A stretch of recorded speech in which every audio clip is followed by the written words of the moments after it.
hear me? They are already looking for you.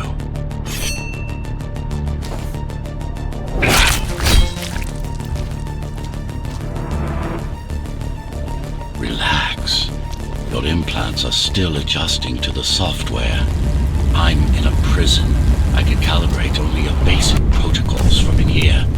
It'll have to suffice for now. A trespasser spotted at Metro Station. Cyberpunk 2077 started a new trend for Cyberpunk games a long time ago, so the current time for me is just paradise. Ghostrunner joins a growing list of great new Cyberpunk games. It's been a long time since I saw the first gameplay and I just couldn't wait to play this piece of greatness myself. When the first demo came out, my anticipation was confirmed in strength. What fun I had alone with the demo. I have already spent about an hour with it because of impatience, but the levels were already quite short. By the way, you can still play the demo. All tenants are to remain in their homes.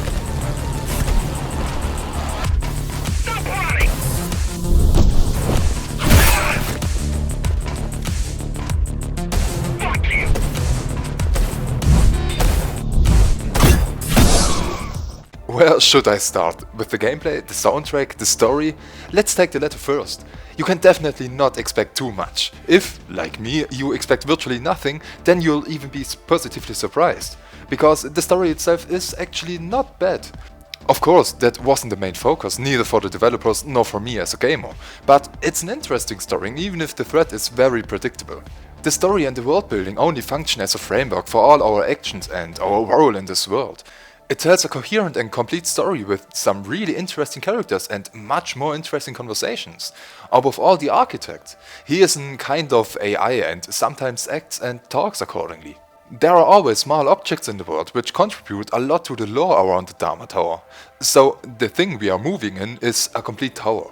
This results in a harmonious game world, one that I liked very much. Even our protagonist, the Ghostrunner, has been given a voice. The story is told during the game, so reading subtitles is one of the biggest challenges. Because the game is played because of the gameplay, cutscenes shouldn't slow you down. It's fast, often very hectic, and after a certain amount of progress, you die at the slightest mistake. A single hit is enough. But because of the respawning without loading time, I never felt frustrated at any time. But even 1 second loading time and this game principle would not work. The only comparison that comes to my mind spontaneously is Deadcore.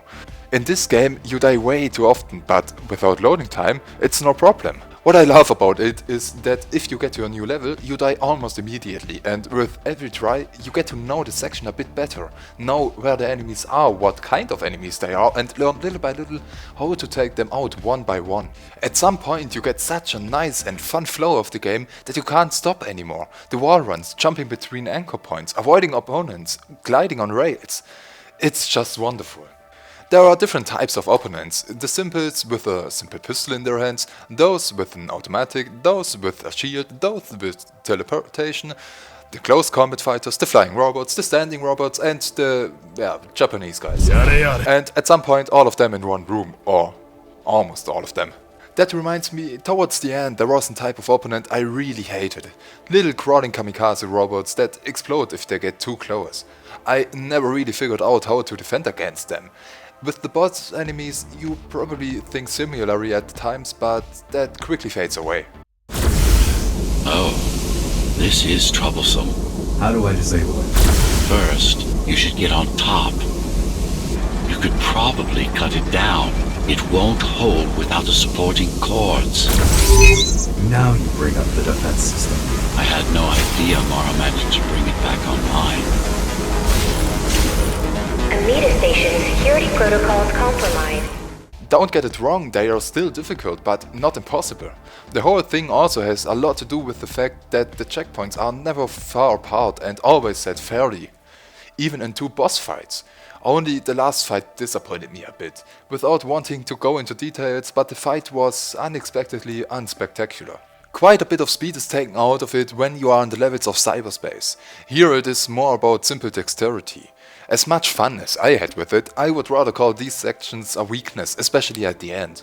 However, this makes for an occasional relaxation in the otherwise so hectic game. And in these levels the story is told much more. Not only that some of the levels are visual highlights, with these also smaller puzzles are implemented, and you also learn very useful extra abilities, like creating a shockwave or this one. Yes, it will work with any sword. Besides the cyberspace sections and the fights in the tower, there are also smaller parkour sections in the tower, where you do nothing else than walking around and being skilled. This creates a nice change between doing. Furthermore, the game does not repeat itself visually at any point, and each level feels different. In some places you can also find smaller extra abilities like throwing stars, time slowing or increased jump ability. These either work for puzzles or, quite simple, for a short-term advantage. The Ghostrunner can also be upgraded, this in a way that I've never seen before. In a kind of Tetris game, you put the skills you want to have into the game. This means that not everything always fits together the way you want it to, and there will be empty fields, but still, a good idea. To say a word about graphics, is there anything wrong with it? Of course not the finest, not by far, but the game looks quite good, doesn't it? Okay, the effects are a bit outdated and you shouldn't look at the words from close up, but do you think the game looks better with ray tracing? I'm actually a fan of ray tracing, but here I didn't turn it off just for the performance. Here I actually prefer unrealistic reflections. And now to the soundtrack. Of course it's an advantage if you like this music, as in my case, so I can only say I loved it. The music just goes so well with the game and makes it even more fun. But one more question for those who played it. Did you find the game too hard? Because I read about it a couple times, and yes, it's not quite easy, I also died very often, but I never felt the game was too unfairly hard at any point. Except for the ISIS robots.